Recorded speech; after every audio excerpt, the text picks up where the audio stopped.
श्रीचैतन्यमनोभीष्टं स्थापितं येन भूतले स्वयं रूप कदा मह्यं ददाति पदान्तिकम् वन्देऽहं श्रीगुरो श्रीयुतापदकमलं श्रीगुरून् वैष्णवांश श्रीरूपं साग्रजातां सहगना रघुनाथान्वितं तं सजीवं साद्वैतं सावधूतं परिजनासहितं कृष्ण चैतन्य देवम श्री राधा कृष्ण पादान सहगना ललिता श्री विशाखान्वितंश्च नमो विष्णुपादाय कृष्ण पृष्ठाय भूतले श्रीमते भक्ति वेदांत स्वामी निति नामिने नमस्ते सारस्वती देवे गौरवाणी प्रचारिणे निर्विशेष शून्यवादी पाश्चात्य देश तारिणे नमो महावदन्याय कृष्ण प्रेम प्रदायते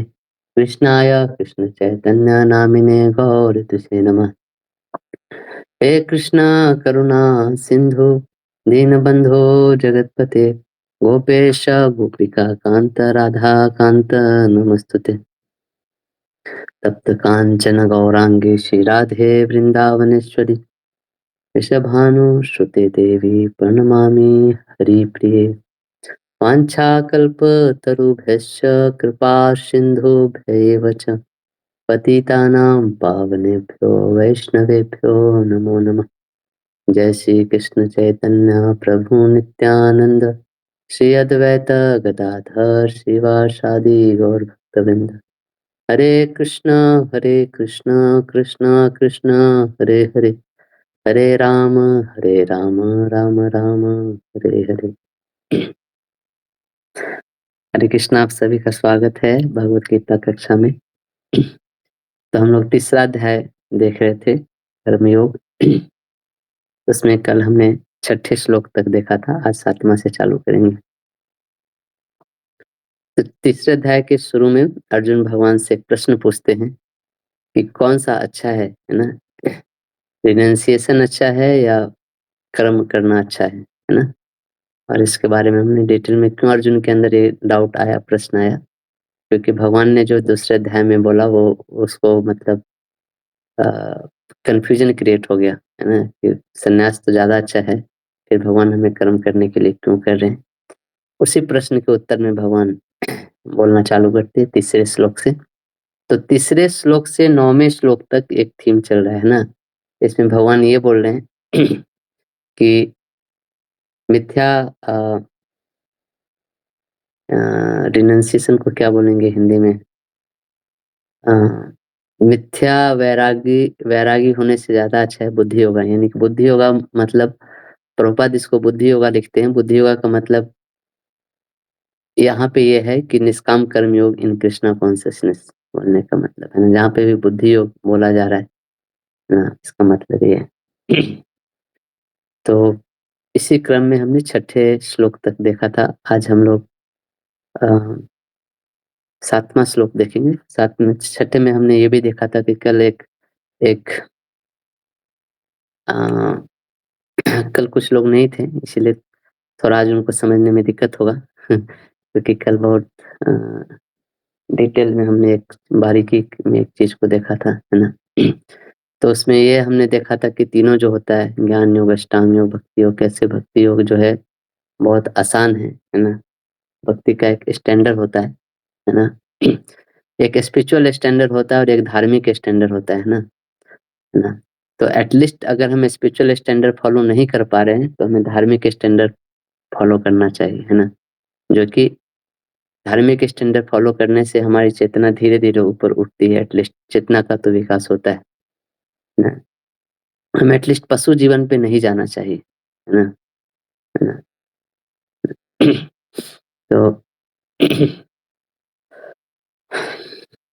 तो इसमें हमने देखा भी था कोई लोग डायरेक्टली जंप मारते हैं है ना, ज्ञान योग पे, ये सब वाले जो ऊपर वाले पद्धति पे कहीं से भी डायरेक्ट जंप मारते हैं तो वो जो चेतना का जो गैप क्रिएट होता है उसको फिर फिलअप नहीं कर पाते, तो फिर उनको प्रॉब्लम होता है।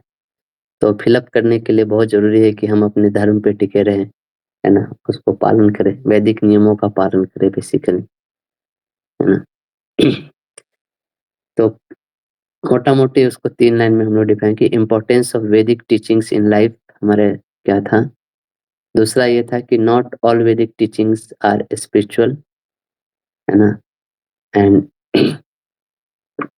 Many of the Vedic teachings mostly deal with our conditioning, है ना? हमें अपने कंडीशनिंग से, अनर्थों से ऊपर उठाने के लिए दिए गए हैं, और वो बहुत इम्पोर्टेंट रोल अदा करते हैं हमारे लाइफ में, है ना? तो धर्म मतलब ये होता है कंसिस्टेंसी, कोई भी चीज़ कंसिस्टेंसी के साथ एक पालन करना, है ना? वहाँ से हम धर्म ये चीज़ डिमांड करता है, कंसिस्टेंसी डिमांड करता है किसी भी चीज़ को करने के लिए। तो आज हम लोग चालू करेंगे 7वाँ अध्याय। तो जस्ट मेरे पास इंग्लिश में भगवद गीता है, तो इंग्लिश में ही हम लोग पढ़ेंगे। तो अगर किसी के समझने में दिक्कत है तो आप पूछ सकते हैं वहाँ पे। कोई पढ़ेंगे इसका ट्रांसलेशन? श्लोक संख्या 7 है इस अध्याय का। On the other hand,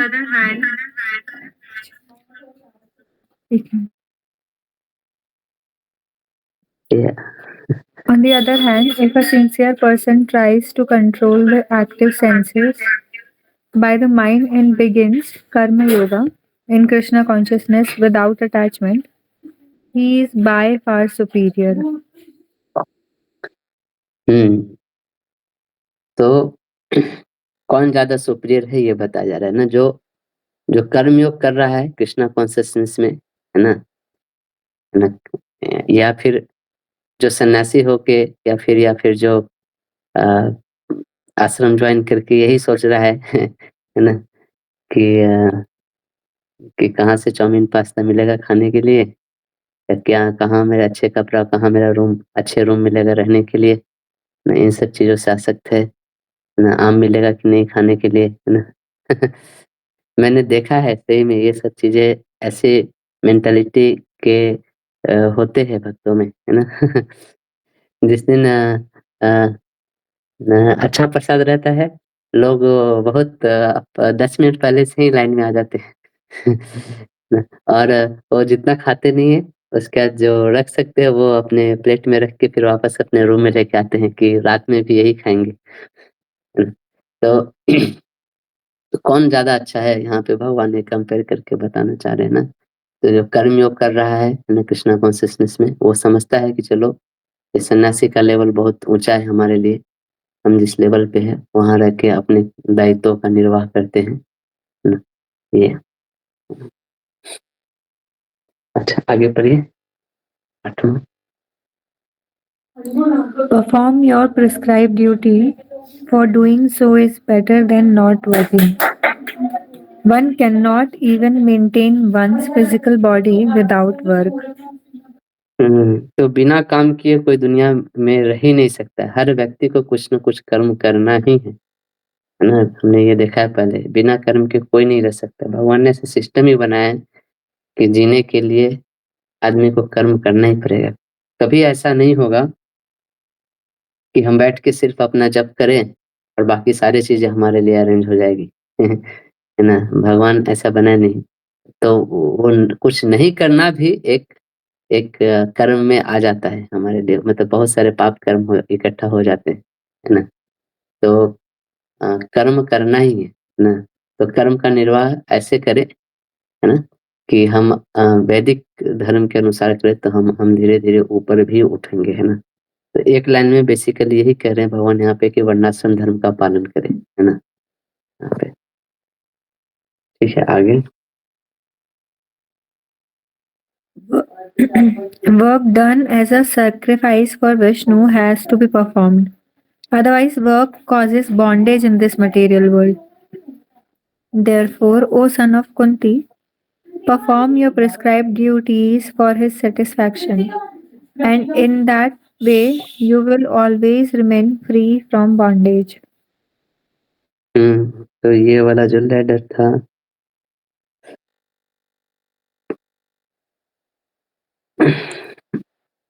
है ना? तो निष्काम कर्मयोग इन कृष्णा कॉन्शियसनेस, जो ये वाला लैडर है, जो लेफ्ट साइड वाला जो लैडर है ना, है ना, तो वो 90 डिग्री वाला लैडर है ना, निष्काम कर्मयोग कृष्णा कॉन्शियसनेस, कौन सा लैडर, 90 डिग्री वाला।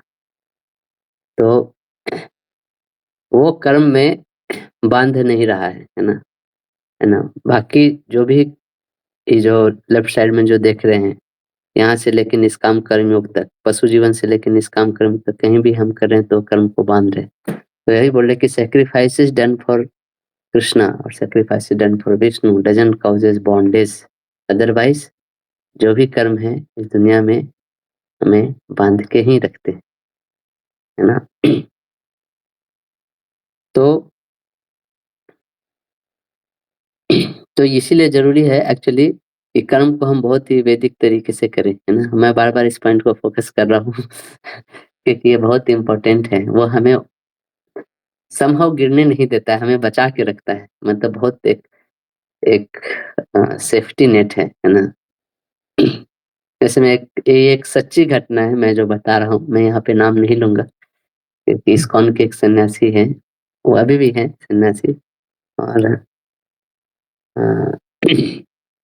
वो इंदौर में भी आए हुए हैं। मैंने तो खैर, तो जब वो अपने मिड 30s में थे ना, वो जो सन्यासी थे ना, तो उनके मन में इच्छा हुई कि मैं शादी करना चाहिए ऐसे करके, है ना। मतलब उन्होंने ज्वाइन किया, अच्छे थे, ब्रह्मचारी थे उस समय, और उनके अंदर इच्छा है कि नहीं, थोड़ा दिक्कत है ब्रह्मचारी बन के रहने में, मैं शादी कर लेता हूँ, है ना। तो उन्होंने गुरुजी को जाके बोला, तो गुरुजी ने उनका सुना, और फिर गुरुजी बोले कि ठीक है, तुम्हारे लिए मैं ही कोई लड़की खोज दूंगा, है ना। थोड़ा थोड़ा वेट करो, मैं खोज रहा हूँ, कोई अच्छी लड़की मिले तो मैं तुमसे शादी करवा दूंगा, है ना। उसके बाद गुरुजी 3 साल तक आए ही नहीं। वो 3 साल बाद फिर मिले, तो फिर बोले गुरुजी कि ठीक है, फिर थोड़ा ठीक है, मैं ढूंढ रहा हूँ, अभी मिल नहीं रहा है, ऐसे करके कुछ बोले, है ना। फिर उन्होंने मंदिर में आना कम कर दिया, ऐसे करके गुरुजी। फिर बहुत दिन बाद मिले तो बोले कि, पूछे कि अच्छा तुमको फॉरेनर लड़की चलेगी क्या, है ना, थोड़ा एडजस्ट करना पड़ेगा। बोले कि हाँ चलेगी। तो ऐसे कर करके बहुत डिले करा दिया। फिर बोले फिर ऐसे करके जो 4-5 साल निकल गया उनका, है ना, डिले करवा करवा के, तो फिर उनको इस तरह करके उन्होंने टिका दिया ब्रह्मचार्य से। फिर उनको उनको ही इच्छा, मतलब मतलब हट गए उनके मन से कि चलो अब क्या ही शादी करेंगे, अब तो मतलब इतना एज हो गया, है ना। तो उनकी ग्लोरी ये है ना कि उन्होंने वैदिक बाउंड्री को क्रॉस नहीं किया कभी, है ना। गुरु को कभी क्रॉस नहीं किया, है ना। उनको इच्छा थी शादी करने के लिए, गुरु से पूछा, और गुरु ने जैसे बोला वैसा किया, है ना। तो कहने का मतलब ये है, और वही उनको बचा के रखा, है ना। तो चलो उन्होंने एक आइडियल ब्रह्मचार्य स्टैंडर्ड फॉलो नहीं कर पा रहे थे, है ना, लेकिन चूंकि उन्होंने वैदिक स्टैंडर्ड फॉलो किया, इसलिए वो बचे भी रह गए, है ना। एकदम पशु जीवन पे नहीं गिरे, है ना। वैदिक स्टैंडर्ड मतलब गुरु के आज्ञा की अवहेलना नहीं करेंगे, कहने का मतलब ये, है ना, है ना। तो इसीलिए हमें वैदिक स्टैंडर्ड फॉलो करना चाहिए, है ना। साथ साथ हम भक्ति भी कर रहे हैं, लेकिन हम कोई भी चीजें को क्रॉस करके नहीं जाना चाहिए, नहीं तो वो कहीं ना कहीं वापस आएगा हमारे पास, अपना रूप बदल के, हमें फेस फेस करना होगा उसको, कहने का मतलब। ठीक है, आगे बढ़ते हैं।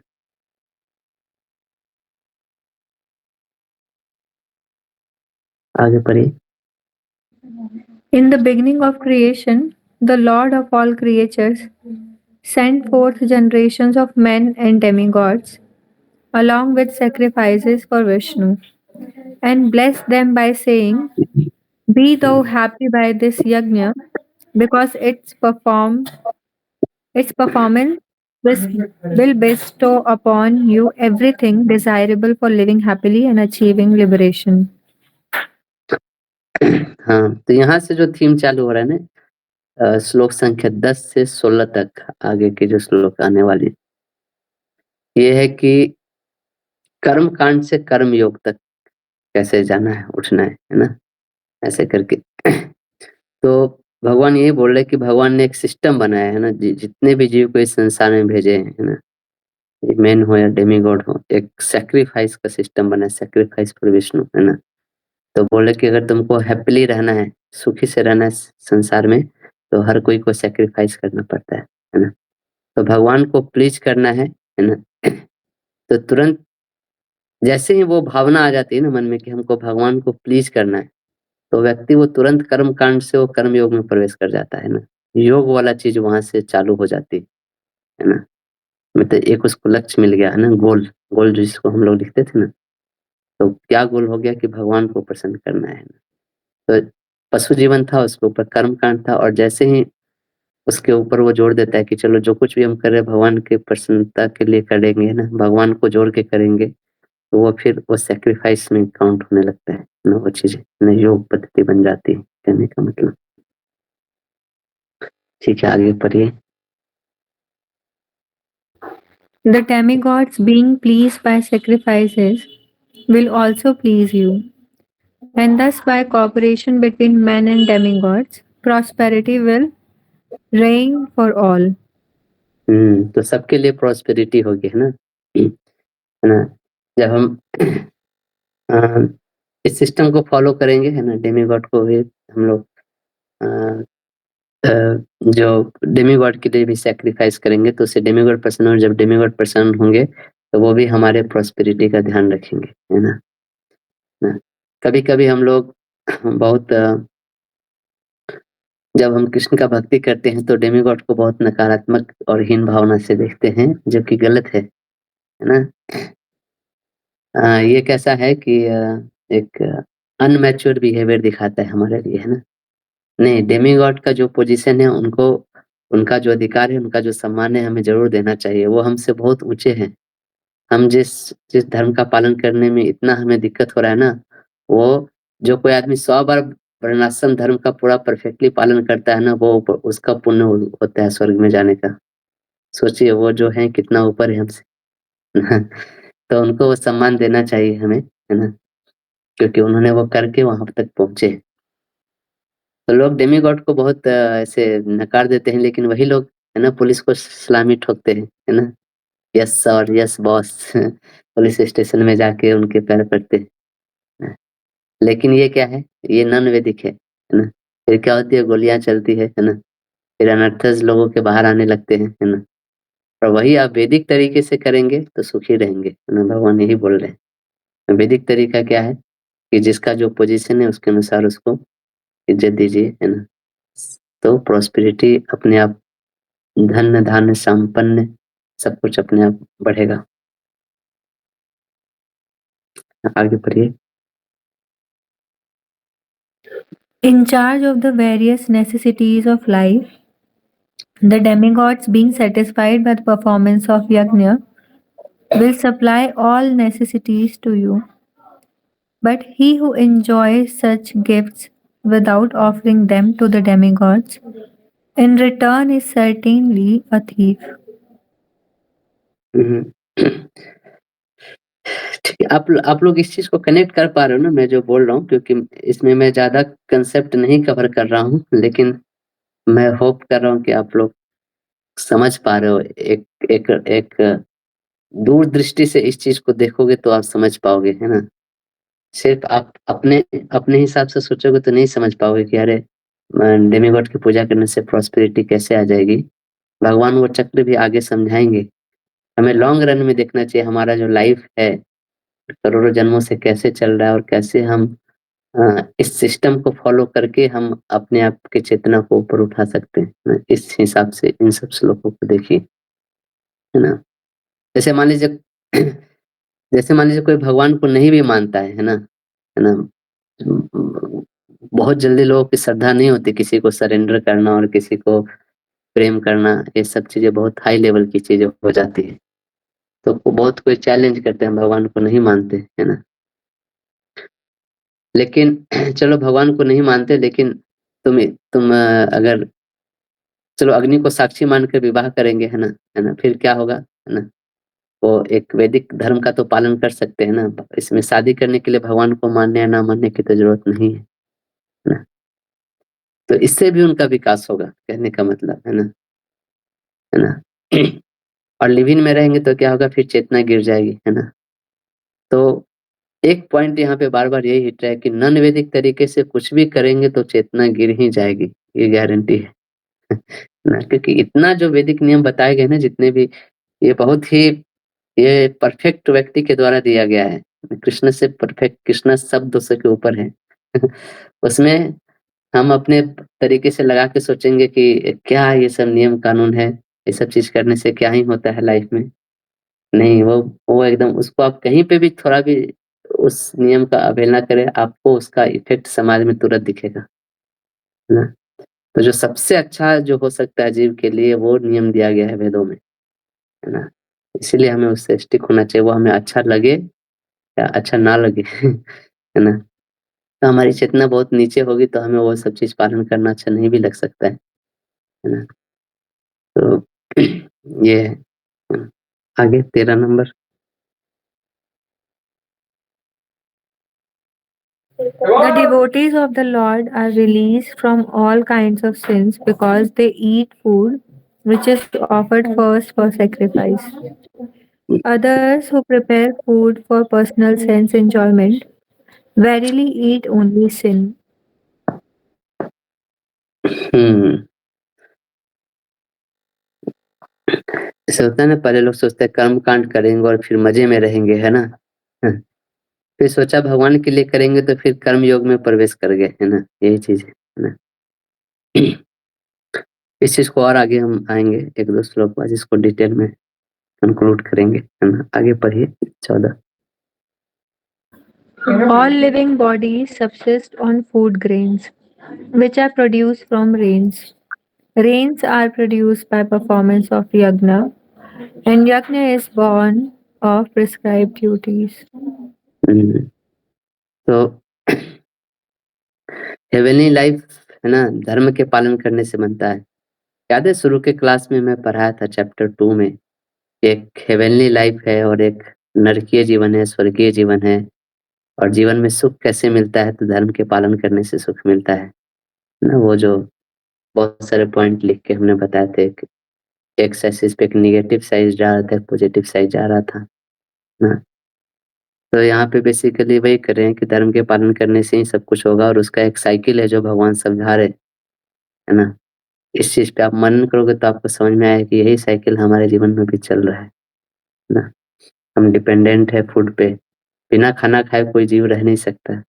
खाना कहाँ से आएगा? पेड़-पौधे से ही आता है, फूड ग्रेन्स। फूड ग्रेन्स बिना बारिश के हो ही नहीं सकता है ना? बारिश मतलब पानी से, है ना? तो पानी का देने का सिस्टम भगवान ने बनाया है, और वो पानी कब आएगा? जब डेमिगॉड प्रसन्न होंगे, है ना? वही ये पानी के देवता हैं जो मैनेज कर रहे हैं, है ना? और डेमिगॉड कब प्रसन्न होंगे? जब हम सैक्रिफाइस करेंगे उनके लिए, यज्ञ करेंगे। यज्ञ करने का मतलब है हमारे प्रिस्क्राइब्ड ड्यूटीज़। प्रिस्क्राइब्ड ड्यूटीज़ मतलब हमारे जो धर्म है, वो धर्म का जब पालन करेंगे, तो ये पूरा एक साइकिल है ना? सुखी जीवन जीने का। अब यहाँ पे साइकिल के बीच में अगर हम कुछ भी तोड़ देंगे ना, तो वो फिर उसके कॉन्सिक्वेंसेस हमारे ऊपर ही कहीं न कहीं किसी न किसी रूप से आके गिरती है ना? ठीक है, आगे पढ़िए। Regulated activities are prescribed in the Vedas, and Vedas are directly manifested from the Supreme Personality of Godhead. Consequently, the all pervading transcendence is eternally situated in acts of sacrifice. आगे पढ़िए। My dear Arjun, one who does not follow in human life the circle of sacrifice, thus established by the Vedas, certainly leads a life full of sin. Living only for the satisfaction of the senses, such a person lives in vain. हुँ, तो जब हम वेदों का पालन नहीं करते हैं ना, तो जीवन पशु जीवन में चला जाएगा, है ना? ऐसा। तो एक एक अ, एक हमें ये पता होना चाहिए कि एक स्पिरिचुअल चीज़ें होती है और एक स्पिरिचुअल, जैसे मान लीजिए आप हम हमें आम खाने का मन किया, है ना? तो हम बाज़ार गए, आम खरीदे और बहुत अच्छा लगता है आम को, ऐसे लोग चूस के खाते हैं ना, है ना? हम खरीदे, घर पे लाए और खा लिए, है ना? तो और फिर ऐसे कर पहले हमें ये जानना चाहिए कि हमें क्या अच्छा लगता है ना? है ना? पहले पहले ये जान लें कि हमें क्या अच्छा लगता है ना? हमें आम अच्छा लगता है, फिर उसको भगवान से कैसे जोड़ सकते हैं, है ना? तो जो हमें अच्छा लगता है वही चीज़ को भगवान से जोड़ के कीजिए, है ना? और तीसरा इसका स्टेज है, फिर वो चीज़ कीजिए जो भगवान को अच्छा लगता है ना? असल में जो हमें अच्छा लगता है हम वही करना चाहते हैं ना, हमें जो अच्छा लगता है, तो पहले ये खुद ही जानिए कि हमें क्या अच्छा लगता है। फिर अगला स्टेप में ये देखिए कि फिर हम उसको भगवान से कैसे जोड़ सकते हैं। हमें आम अच्छा लगता है ना, तो आम खरीद के लाइए, हम आम को भगवान को भोग लगा के खा लीजिए। तो ये क्या हो गया, आम खरीदना, लाना, खाना, ये कोई इसमें कुछ भी आध्यात्मिक नहीं है, हाँ। लेकिन इससे एक स्टेज ऊपर है, जो आम को भोग लगा के खा रहे हैं, एटलीस्ट, है ना? है ना? जैसे कोई जप कर रहा है मान लीजिए, है ना? कोई मंदिर में बैठ के जप कर रहा है ना? कोई रेलवे स्टेशन पे बैठ के जप कर रहा है, कोई ट्रेन पे बैठ के जप कर रहा है ना? कोई घर में बैठ के जप कर रहा है, कहीं भी जप कर रहा है, कहने का मतलब, तो वो कहीं भी वो जप कर रहा है ना, वो एक आध्यात्मिक है ना? कोई भी जप कर रहा है कहीं भी, क्योंकि वो क्या है, वो भगवान को अच्छा लगता है। जो चीज़ भगवान को अच्छा लगता है वो चीज़ करना क्या है? एक आध्यात्मिक चीज़ है ना? है ना? तो जैसे भगवान को जो चीज़ अच्छा लगता है वो चीज़ करना चाहिए, है ना? तो भगवान बोलते हैं हमें क्या अच्छा लगता है ना? हो सकता है भगवान बोले मेरे को माखन मिश्री खाना अच्छा लगता है, तो भगवान को माखन मिश्री ऑफ़र करते हैं। लेकिन अब ये किसी शास्त्र में ये तो नहीं लिखा है ना कि भगवान बोले मुझे चाउमीन खाना अच्छा लगता है, मुझे पास्ता खाना अच्छा लगता है। ना, चाउमीन हमें अच्छा लगता है खाना, है कि नहीं? इसलिए क्या करेंगे, उसको हम लोग भोग लगाते हैं, है ना? तो अपनी जो इच्छाएँ हैं उसको भगवान से जोड़ते हैं, है ना? और जब क्या होता है, धीरे-धीरे फिर जब हम एटलीस्ट जब भगवान से जुड़ना चालू होता है, फिर हम धीरे-धीरे हमारी चेतना का विकास होता है। फिर हम सोचते हैं कि चलो अब चाउमीन लगा ही रहे हैं भोग, तो थोड़ा भक्ति भाव से लगा दें, है ना? है ना? फिर हम कहानी सुनते हैं कि एक सनातन गोस्वामी थे और भगवान को बाटी का भोग लगाते थे, है ना? और भगवान आके खाते भी थे, डिमांड भी करते थे और दो, है ना? फिर हमें पता लगता है कि अरे मेन जो चीज़ है वो ये है कि भक्ति भाव से भोग लगाना चाहिए, है ना? जब वो ऐसी कहानियाँ सुनता है, तो फिर वो क्या होता है, धीरे-धीरे चाउमीन साइड होने लगता है। उसके अंदर भावना क्या रहती है, भक्ति भावना से भोग लगाना चाहिए। भगवान खा रहे हैं ऐसा सोच के लगाना चाहिए। भगवान को ये चीज़ अच्छा लगेगा, ये सोच के भोग लगाना चाहिए, है ना? तो भक्ति के 64 अंग है, अभी भक्ति रसायन सिंधु में दिया हुआ है ना? तो वो डायरेक्ट वो 64 ऐसी चीज़ है जो भगवान को अच्छा लगता है। भगवान को अपना नाम सुनना अच्छा लगता है ना? भगवान का कोई कथा करे अच्छा लगता है ना? तुलसी में जल दे अच्छा लगता है, एकादशी करे अच्छा लगता है, ये सब 64 अंग है भक्ति के। तो इसके अलावा जो जो कुछ भी हम करते हैं वो भक्ति के अंग नहीं है, लेकिन उसको हम भगवान से जोड़ के कर सकते हैं। है ना? ये पहला स्टेज है ना? अब कोई पूछेगा कि कौन से शास्त्र में लिखा है कि पास्ता का भोग लगाना चाहिए? है ना?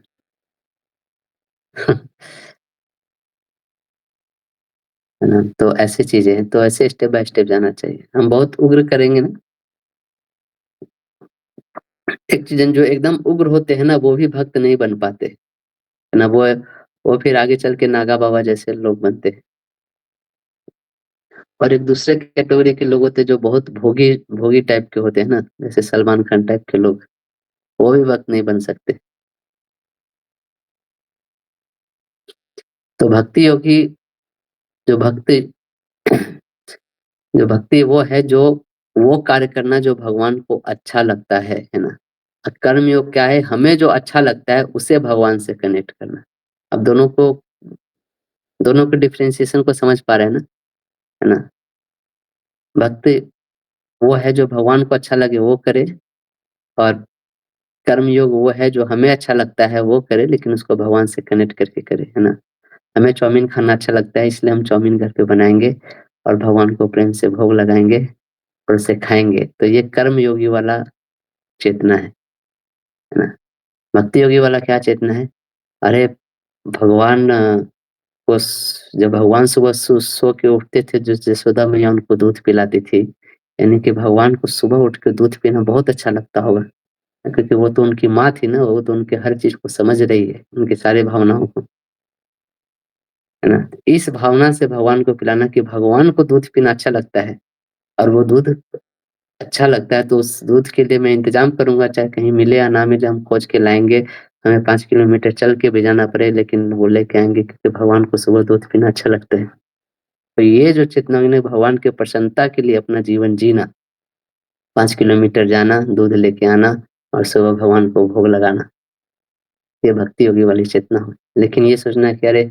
डॉक्टर ने मेरे को बोला है दूध पीने के लिए, तो दूध नहीं पिएँगे तो हम बीमार पड़ जाएँगे, तो फिर दूध लेके आते हैं, भगवान को भोग ला के पीते हैं। तो ये फिर हो गया कर्म योग वाली चेतना, है ना?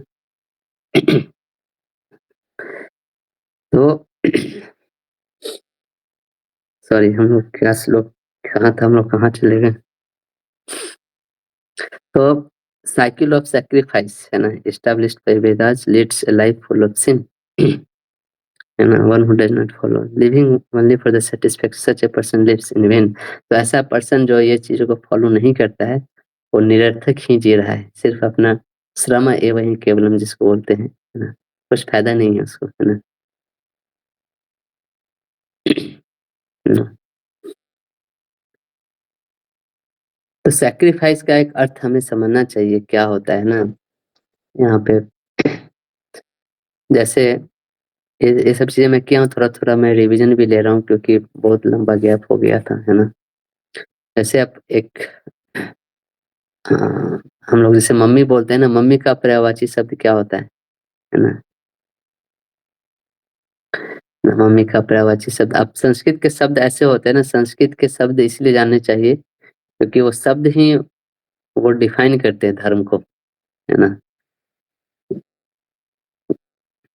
वो शब्द का जो मीनिंग होता है ना, वो उसमें धर्म भी छिपा होता है ना। जैसे माँ को बोलते हैं जननी, है ना? या अम्बा, अम्बा सुना होगा आपने।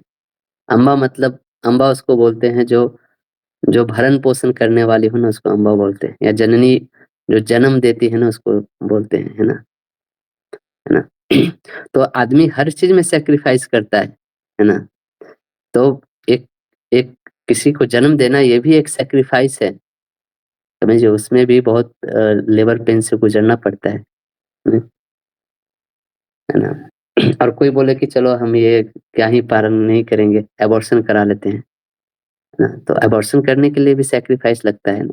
अब अबॉर्शन करने के लिए 4 बार डॉक्टर को ढूँढना पड़ेगा, आपने जो पैसा कमाया है उसको खर्चा करना पड़ेगा, डॉक्टर के लिए लाइन में वेट करना पड़ेगा, है ना? तो उसमें भी सैक्रिफाइस तो आदमी कर ही रहा है ना, अपने टाइम का, एनर्जी का, मनी का, तो वो भी एक सैक्रिफाइस है।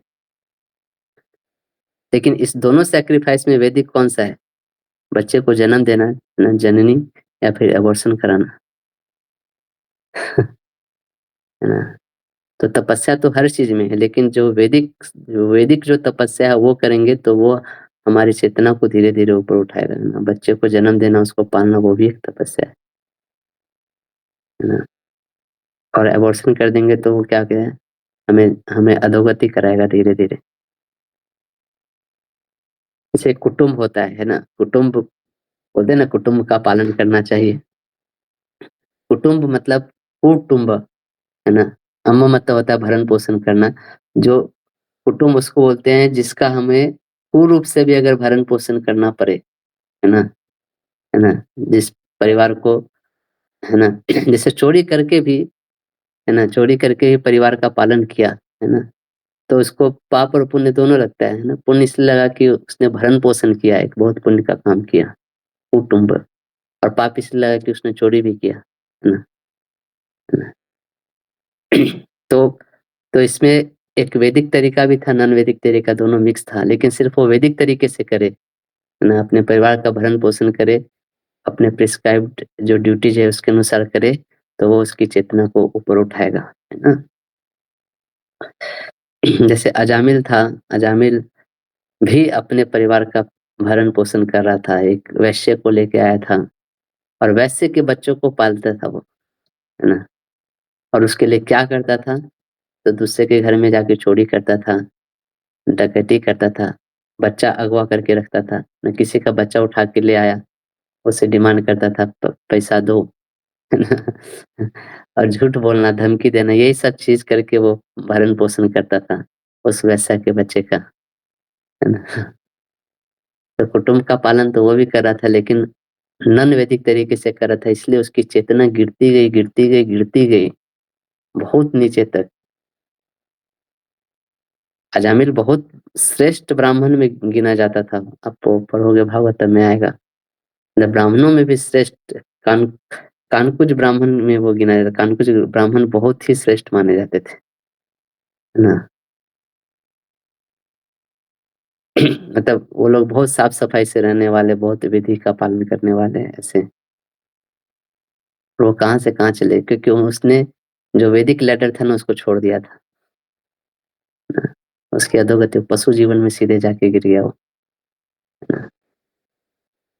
तो सैक्रिफाइस, भगवान यहाँ पे सैक्रिफाइस, तो सैक्रिफाइस उसके लिए भी तो सैक्रिफाइस कर रहा था ना अजामिल, भरण-पोषण के लिए, वो चोरी करने के लिए कितना प्लान बनाना पड़ता है, रिस्क लेना पड़ता है, डकैती करना पड़ता है, ये सब में भी सैक्रिफाइस लगता है, मेहनत इसमें भी लगती है ना। लेकिन कौन-सी वाली मेहनत कर रहे हैं, वैदिक तरीके वाली कर रहे हैं, नॉन वैदिक तरीके वाली, है ना? तो ये हमें समझना चाहिए। कि बिना सैक्रिफाइस के सिस्टम ही ऐसा बना है कि बिना सैक्रिफाइस के आप रह नहीं सकते। तो अच्छा है, वैदिक वाले सैक्रिफाइसेस करो, आप धीरे-धीरे उठोगे। हुँ, ठीक है, तो हमने 16 श्लोक तक किया है, आज यहीं तक रहें, किन्हीं का कोई प्रश्न है तो लेंगे, क्योंकि आगे से इसके श्लोक से एक अलग थीम चालू हो जाता है 17वें श्लोक से। हुँ, हरे कृष्णा प्रभु जी। प्रभु हाँ, जी, हरे 2 कृष्ण। क्वेश्चन हैं। हुँ, ये जो भगवान बता रहे हैं, ये एकदम टोटल कर्मकांड वाला अभी चल रहा है सेक्शन ना?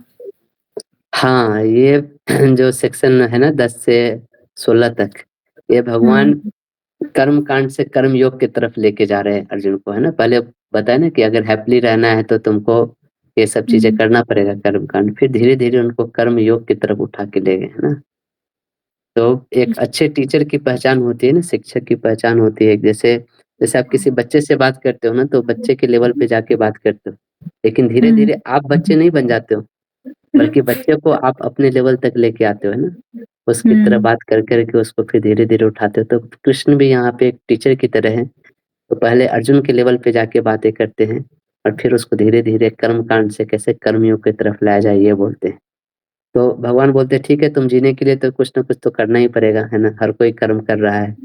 फिर उसमें जोड़ देते हैं कि कर्म कर ही रहे हो तो विष्णु के लिए करो, क्योंकि तुम विष्णु के लिए करोगे तो वो बाँधेगा नहीं, तुमको कर्म के चक्कर में नहीं बंधोगे, सैक्रिफाइस। तो इस तरह उनके लेवल को धीरे-धीरे ऊपर उठा रहे हैं भगवान।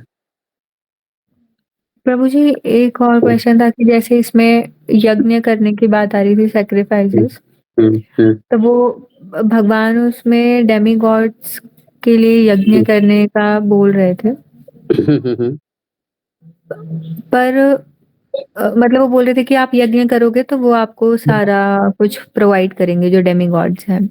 हुँ, पर हम जब पास टाइम गोवर्धन लीला वाला सुनते हैं तो उसमें हुँ, भगवान इंद्र को इसलिए ऑफरिंग करने का मना करते हैं हुँ, ना, वो बोलते हैं कि ये तो उसकी ड्यूटी है, उनको तो करना ही है, तो आप हुँ। लोग क्यों? तो फिर वो मुझे थोड़ा समझ नहीं आ रहा था। हाँ।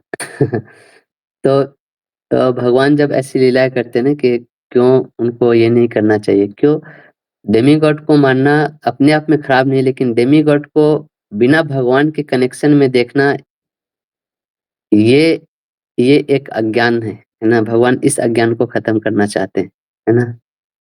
तो जो भी हम सैक्रिफाइस यज्ञ करते हैं, वो एक्चुअली डेमीगॉड को भी जो यज्ञ में देते हैं ना, वो भगवान को ही देते हैं एक्चुअली, है ना? जैसे हम यज्ञ में आहुति देते हैं, अग्नि में आहुति देते हैं, तो अग्नि भगवान का मुख है ना? भगवान बोलते हैं कि हम 3 जगह से ऑफरिंग एक्सेप्ट करते हैं। एक अग्नि के द्वारा, अग्नि हमारा मुख है, भगवान बोलते हैं, और एक ब्राह्मण के मुख से वो लेते हैं। ब्राह्मण को इसलिए हम जो कुछ भी खिलाते हैं, वो डायरेक्ट भगवान को खिलाने जैसा होता है। से और एक वैष्णव के द्वारा देते हैं, अपने शुद्ध भक्तों के द्वारा। तो ये तीनों मुख है भगवान को, तो जो भी हम अग्नि में डालते हैं, वो अग्नि भगवान का ही मुख है, वो अग्नि अ, के थ्रू भगवान को ही जाता है, ऐसे हमें समझना चाहिए। तो लेकिन अगर कोई अगर भगवान को हटा दे, सिर्फ अग्नि को ही ये करने लगे, तो फिर वो गलत भावना है ना? है ना? तो भगवान ही इस सृष्टि के सब चीज़ में व्याप्त है ना? और भगवान ही ये सारी लीलाएँ करते हैं, और वो एक लीला भी है, क्योंकि इंद्र को भी थोड़ा भगवान ने अज्ञान में डाला वहाँ पे, है ना? जैसे भगवान कैसे बोले इस चीज़ को? अ, भगवान जैसे आप देखो भागवतम, अब ये जो क्वेश्चन है थोड़ा इस टॉपिक से हट के, इसलिए मैं थोड़ा इसका एक्सप्लेनेशन वैसे दे रहा हूँ कि अ अ, जन्मादि यस्य यतः हम लोग पढ़ते हैं ना श्रीमद् भागवतम में, तो भगवान 8 चीज़ें करते हैं इस दुनिया में, है ना? जन्म, है ना? एक जन्माद्यस्य का मतलब हम लोग जनरली यही समझते हैं कि भगवान सृष्टि करते हैं, है ना? फिर सृष्टि का पालन करते हैं। सृष्टि, स्थिति, अ लय, है ना? सृष्टि, स्थिति, लय हम लोग यही समझते हैं जन्माद्यस्य का मतलब। लेकिन ऐसा नहीं है। जन्माद्यस्य आदि का मतलब वो 8 चीज़ें हैं टोटल। तो भगवान क्या-क्या 8 चीज़ें करते थे? सृष्टि, स्थिति, लय हो गया 3, उसका नियमन करते हैं। नियमन मतलब भगवान अध्यक्षता करते हैं सृष्टि का। मतलब वो अध्यक्षता मतलब कैसा है कि वो कंट्रोलर है, सारे कार्य भगवान ही करवाते हैं इस सृष्टि में। फिर क्या है, भगवान ज्ञान ज्ञान देते हैं, फिर अज्ञान भी भगवान से ही आता है। फिर बंध, है ना? जीव को जो बाँधने का कार्य, फिर मोक्ष, ये सब के कारण भगवान ही है। ऐसे ये 8 तरह की एक्टिविटीज़ भगवान करते हैं, है ना? तो कभी-कभी भगवान अ लीला करने के लिए अपने भक्त को अज्ञान में भी डालते हैं ऐसे, है ना? कि वो अज्ञान से उनका ज्ञान ढक लेते हैं, जिससे वो लीला के, जैसे अर्जुन को, अर्जुन तो एकदम शुद्ध भक्त है भगवान के, वो कभी भगवान के अलावा कोई चीज़ सोच ही नहीं सकते, है ना? भगवान ने कहा तो उनको कुछ डाउट नहीं है, लेकिन उनको अज्ञान में क्यों डालते हैं? क्योंकि उनको एक मीडियम बना सके लोगों को समझाने के लिए, है ना? इसी तरह से ब्रह्म है, ब्रह्मा जी विमोहित हो जाते हैं ऐसे करके, है ना? कि अरे ये कृष्ण कैसे है, वो कृष्ण के गाय बच्चे चोरी कैसे, ब्रह्मा जी कैसे मोहित, वो तो शुद्ध भक्त है भगवान के। और उन्होंने ही तो भगवान को जाके प्रेयर किया था, तो भगवान ऐसे जन्मे हैं, ऐसे करके आए थे, है ना? प्रे किया था कि पृथ्वी पे पाप बहुत बढ़ गया है, सारे डेमिगॉड के साथ जाके। तो वो ब्रह्मा तुरंत विमोहित कैसे हो सकते? तो बोलते हैं भगवान ही उनके अंदर वो अज्ञान थोड़ी देर के लिए डालते हैं।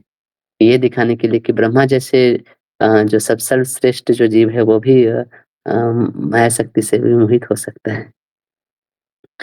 तो यो इंद्र वाला जो केस है, तो इंद्र के ऊपर भी भगवान कृपा करना चाहते थे ऐसे करके।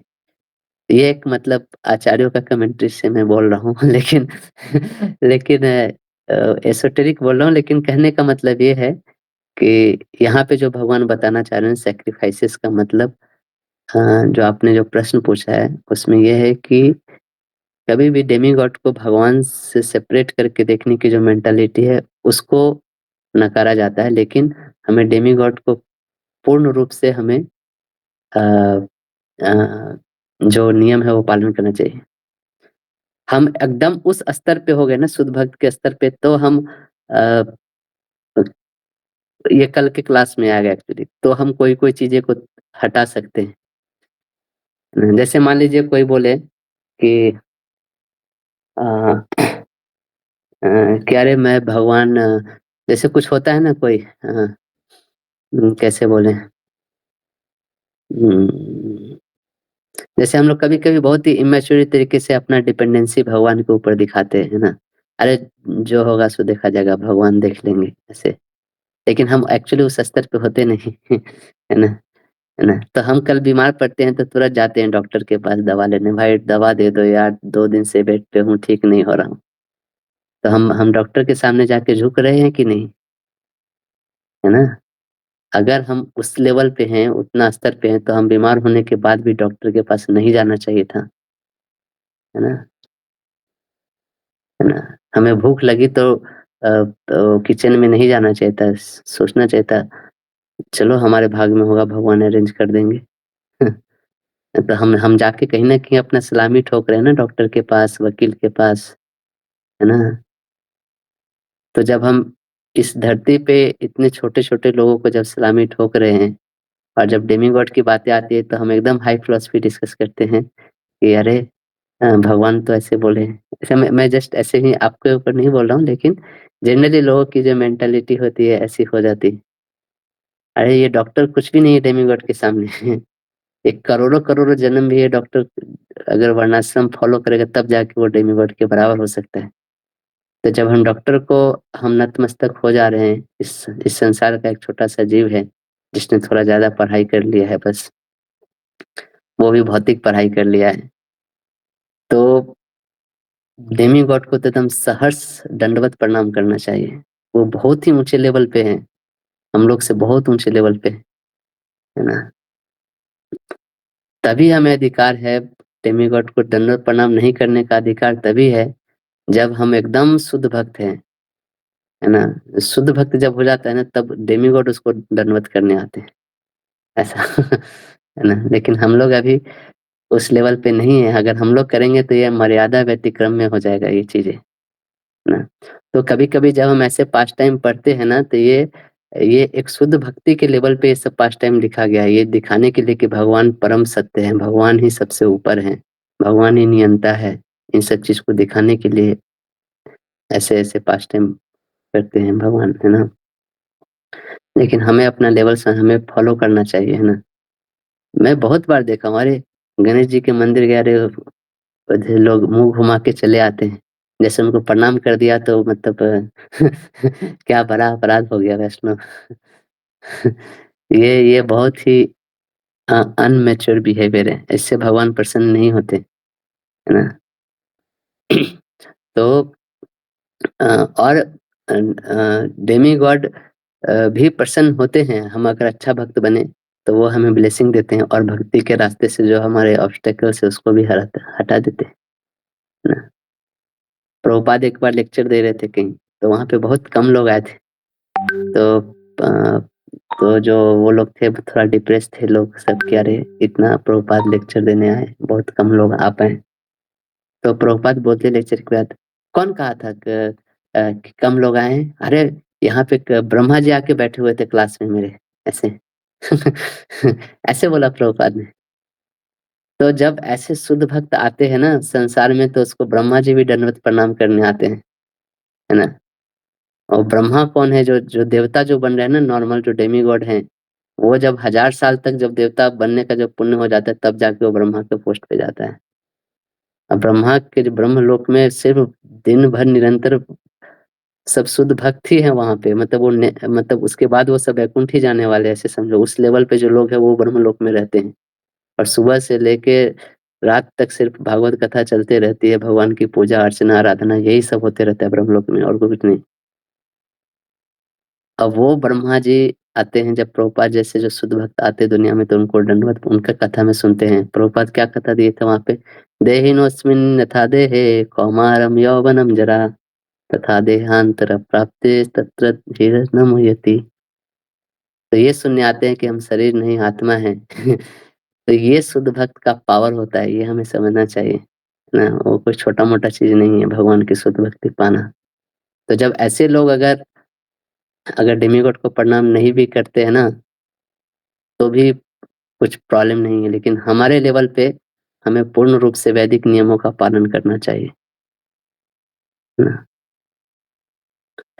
तो इस चीज़ को बहुत हाइलाइट किया जा रहा है इस पूरे चैप्टर में, वैदिक नियमों का पालन करना, है ना? क्रमिक विकास है ये हमारे चेतना का, है ना? हम सिर्फ भक्ति के नाम पे उनको ठुकरा देंगे तो ये ऐसा है ना, ये जंप मार रहे हैं हम मतलब बहुत हाई जंप मार रहे हैं, हवा में बहुत उछल रहे हैं गिरने के बाद हमें ही चोट लगने वाला है ना? तो हम सब जीव को रिस्पेक्ट करना सीखे, छोटे से छोटे चींटी को रिस्पेक्ट करना चाहिए, डेमीगॉड की तो बात बहुत दूर है ना? एक एक हमारे हाथ से एक चींटी भी मर जाए तो हमको बहुत अफ़सोस होना चाहिए ना? ये भगवान का जीव था, भगवान का अंश था, इसको जीने का अधिकार था। इसने अपने योग्यता के बल पे ये शरीर पाया था और मैंने इससे वो जो सुख था वो छीन लिया। भगवान से प्रे करना चाहिए उसके लिए, भगवान से क्षमा माँगना चाहिए। तो ये चेतना होनी चाहिए उठने का। डेमीगॉड तो बहुत ऊपर की चीज़ है, हम सोच भी नहीं सकते, है ना? तो भगवान जब ऐसे पास टाइम करते हैं तो ये दिखाने के लिए उनका जो पोज़ीशन है वो वो डिक्लेयर करने के लिए वो ऐसे पास टाइम दिखाते हैं। एक एक हमें इस टाइप से भी उस पास टाइम को देखना चाहिए। ना? ठीक है, समझ में आया?